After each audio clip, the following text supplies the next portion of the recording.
no verão de 1962. Nos campos áridos do Chile, a seleção inglesa escreveu uma jornada repleta de orgulho, mas também de ansiedades. Foi um torneio em que os Três Leões trouxeram uma geração de jogadores no auge de suas carreiras, uma mistura de experiência consolidada e talento promissor. Com seu estilo de jogo ofensivo e veloz, e a tenacidade característica do futebol inglês, eles emocionaram os torcedores ao chegar às quartas de final, apenas para serem parados por um Brasil mágico sob o comando de Garrincha. Essa geração não só alcançou sucesso profissional, como também lançou as bases para a grande vitória na Copa do Mundo 4 anos depois. Mas por trás das imagens em preto e branco do passado, escondem-se destinos muito individuais, vidas cheias de altos e baixos, marcadas pela implacável passagem do tempo. Mais de 6 décadas se passaram, alguns se tornaram lendas imortais. Alguns escolheram um caminho mais discreto e outros encerraram sua jornada em um silêncio trágico.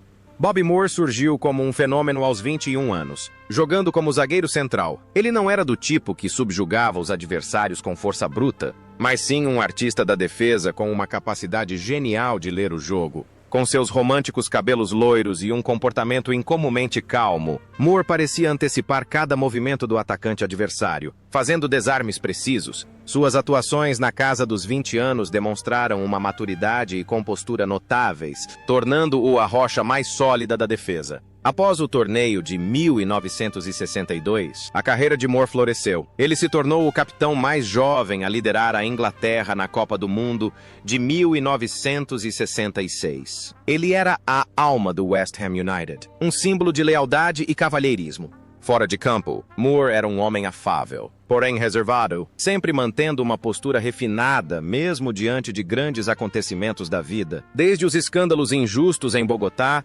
até as dificuldades financeiras após a aposentadoria. Ron Flowers foi um guerreiro discreto, mas incrivelmente importante no meio-campo da Copa do Mundo de 1962. Aos 27 anos, com sua resistência incansável e incrível habilidade em cobranças de pênalti, marcou 2 gols naquele torneio, ajudando a Inglaterra a avançar dramaticamente na fase de grupos. Flowers era uma base sólida, permitindo que artistas como Charlton e Haynes expressassem livremente sua criatividade. Após aquele torneio vitorioso no Chile, sua carreira se entrelaçou com os gloriosos anos do Wolverhampton Wanderers, conquistando muitos títulos prestigiosos e se tornando um dos melhores meio-campistas da história do clube. Fora de campo, Ron Flowers era um homem de família, abriu uma loja de artigos esportivos em Wolverhampton e dedicou grande parte do seu tempo ao desenvolvimento do futebol comunitário. Levou uma vida tranquila e simples, longe da agitação da mídia. O que nos faz refletir é o contraste entre sua imagem de máquina incansável em campo e seu comportamento surpreendentemente calmo e humilde na vida real.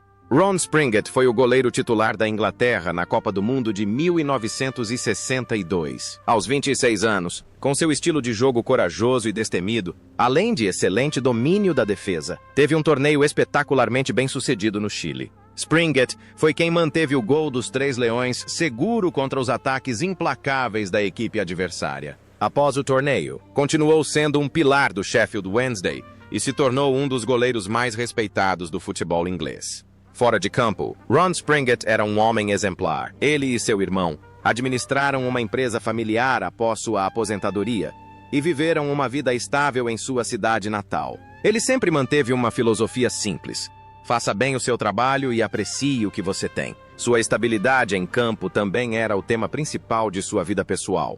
Ele não buscou a fama, mas escolheu a paz com sua família. No entanto, o tempo é implacável. Em 22 de setembro de 2015, Ron Springett faleceu aos 80 anos. Bobby Charlton chegou ao torneio como um dos melhores meio-campistas ofensivos do mundo, aos 24 anos. Tendo sobrevivido ao desastre aéreo de Munique em 1958, Charlton jogou com o espírito de carregar os sonhos de seus companheiros caídos. Com seus chutes potentes de longa distância e domínio de bola magistral, ele era o coração e a alma do meio-campo dos Três Leões. A atuação de Charlton no Chile foi melancólica, porém poderosa, demonstrando a resiliência inabalável de um homem que havia encarado a morte. Após o sucesso no Chile, sua carreira no Manchester United tornou-se lendária, culminando no Campeonato Europeu de 1968 e no prêmio de melhor jogador do mundo. Charlton era mais do que apenas um jogador. Ele personificava o renascimento e a esperança. Sua vida pessoal era um modelo de integridade. Ele dedicou grande parte do seu tempo à família e a uma instituição de caridade que ajudava vítimas de minas terrestres ao redor do mundo. Parece que a imagem de um artista visionário em campo influenciou estranhamente sua vida. Aos 26 anos, Jimmy Armfield foi eleito o melhor lateral direito do mundo por especialistas em futebol. Com suas incansáveis arrancadas pela lateral direita e seus cruzamentos precisos, ele era uma força ofensiva formidável para a Inglaterra. Armfield não era apenas um defensor sólido, mas também um pioneiro do estilo moderno de lateral, sempre pronto para avançar quando a oportunidade surgia. Após o torneio no Chile, ele continuou sua dedicação de toda a vida ao Blackpool, jogando mais de 600 partidas e se tornando a maior lenda do clube. Depois de se aposentar dos gramados, Armfield iniciou uma carreira como treinador e obteve particular sucesso como comentarista de futebol da BBC por 35 anos. Sua voz cativante e análises perspicazes se tornaram parte integrante da vida do futebol inglês. Fora de campo, ele era um homem religioso devoto, participava ativamente de atividades sociais e sempre manteve uma postura digna e humilde. A imagem de um guerreiro tenaz em campo tornou-se um testemunho de sua dedicação inabalável ao longo de sua vida. Johnny Haynes era o maestro, a alma do estilo de jogo da seleção inglesa em 1962. Aos 27 anos, estava no auge da sua forma, possuindo uma visão tática apurada e uma capacidade magistral de controlar o jogo. Usando a braçadeira de capitão, Haynes demonstrou uma liderança excepcional, guiando uma geração mais jovem de jogadores à vitória na América do Sul. Após a Copa do Mundo de 1962, dedicou toda a sua carreira ao Fulham, tornando-se um ícone imortal em Craven Cottage. Haynes foi também o primeiro jogador na Inglaterra a receber um salário de 100 libras esterlinas por semana, um marco histórico que mudou o status dos jogadores de futebol. Fora de campo, era um homem elegante, amante da arte e levava uma vida bastante reservada. Parece que a imagem de um herói silencioso em campo refletia estranhamente a sua vida. Ele não precisava do brilho e do glamour, apenas do respeito absoluto dos seus colegas e torcedores. A sua compostura e elegância em campo também eram fiéis à sua personalidade fora dele. Maurice Norman era um verdadeiro gigante na defesa, com sua altura ideal e estilo de jogo incrivelmente poderoso aos 28 anos. Ele foi uma peça indispensável do time do Tottenham Hotspur que conquistou a histórica dobradinha e levou esse espírito vencedor para a seleção chilena. No Chile, Norman era uma muralha intransponível, pronto para interceptar e parar qualquer ataque adversário. No entanto, sua carreira terminou tragicamente em 1965, após uma fratura horrível na perna que o impediu de retornar ao seu auge. Depois de se aposentar precocemente, Norman escolheu uma vida completamente tranquila, trabalhando na construção civil e mantendo-se afastado da agitação do mundo do futebol. Fora de campo, era um homem simples, amante da natureza e dedicava seu tempo à família. O contraste entre um zagueiro implacável em campo e um homem gentil que escolheu esquecer a glória passada e viver uma vida simples é algo que muitos admiram. Ele nunca culpou o destino pela lesão que o privou da Copa do Mundo de 1966. Jimmy Greaves tinha apenas 22 anos, mas já era um atacante letal dentro da área, aterrorizando qualquer defesa. Com seu faro de gol apurado e habilidade com os pés fulminante, ele era a maior esperança do ataque inglês. Curiosamente, foi no Chile que Greaves se tornou mundialmente famoso por capturar um cachorro de rua que invadiu o campo durante uma partida contra o Brasil. Uma imagem que demonstrava sua espontaneidade e entusiasmo pela vida. Após aquele torneio, Greaves quebrou todos os recordes de gols no Tottenham Hotspur e se tornou o maior artilheiro da história do futebol inglês. No entanto, sua carreira também passou por momentos difíceis, como quando perdeu a final da Copa do Mundo de 1966 devido a uma lesão. Depois de se aposentar, Greaves mergulhou na depressão e no alcoolismo, mas com uma força de vontade incrível, se reergueu e se tornou um dos comentaristas de televisão mais queridos da Inglaterra. O que nos faz refletir é a conexão entre um jogador frio e calculista nas quadras e uma pessoa profundamente emotiva, por vezes vulnerável, na vida real.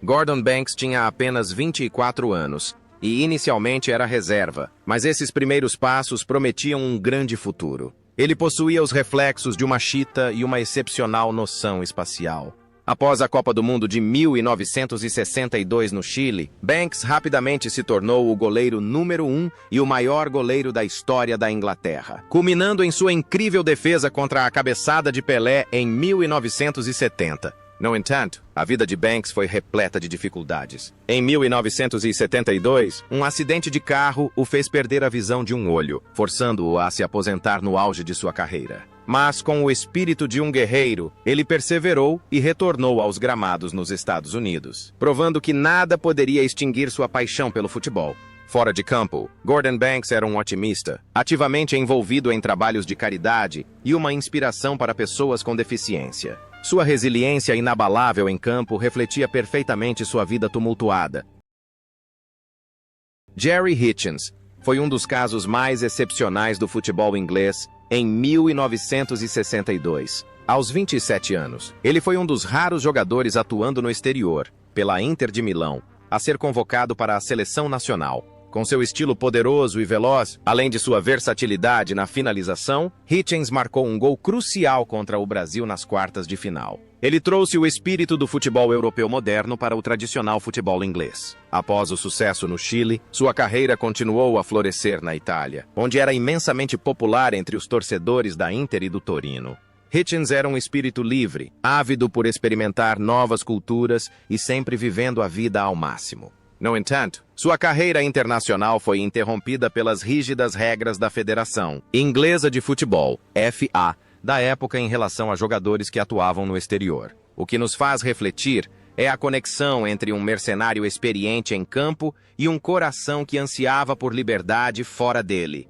No torneio de 1962, Ray Wilson era o lateral esquerdo titular da Inglaterra, aos 27 anos. Com seu jogo inteligente, excelente percepção situacional e compostura em situações de 1 contra 1, ele era considerado o melhor lateral esquerdo que a Inglaterra já havia produzido. A atuação de Wilson no Chile foi o trampolim para sua gloriosa vitória na Copa do Mundo de 1966. Após se aposentar dos gramados, jogando pelo Everton e pelo Huddersfield Town, Ray Wilson tomou a surpreendente decisão de abandonar completamente o futebol para se tornar empresário do ramo funerário. Essa mudança de carreira parecia um completo contraste com sua brilhante trajetória nos campos. Fora de campo, Wilson era um homem introvertido, que encontrava paz servindo à comunidade da maneira mais discreta e digna possível. A imagem de um jogador vibrante e feroz em campo deu lugar à de um homem contemplativo que compreendia as leis da vida e da morte. Ele sempre equilibrou a glória do passado com a simples realidade do presente.